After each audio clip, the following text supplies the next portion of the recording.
how can you use filters on the YouTube Shorts on the iPad? Let's get started. If it's your first time here on Foxtecc, make sure you subscribe so you do not miss the upcoming explanations and tutorials like this one.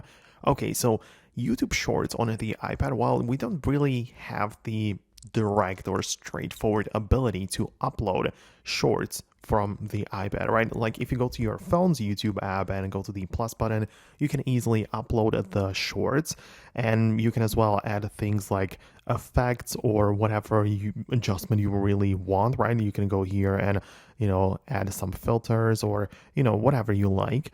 That is how you can do it through the mobile version. But on the iPad, well, iPad is more or less considered to be something like in between computer and a phone, so we don't have the same options.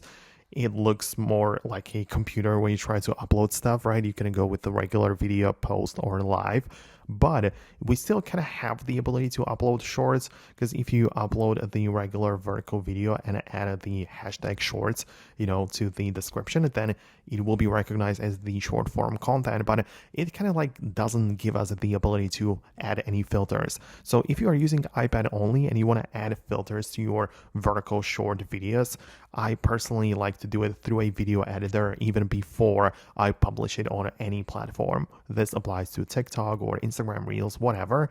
I kind of like to do it through the CapCut video editor or anything else, where I just add all of the effects before, have the video finished and then upload it to the platform. So that is probably the only way how you can use filters or any nice effects for shorts when you're using it through the iPad. So I hope it makes sense. I just try to be as concise as possible. Let me know what you think about that below.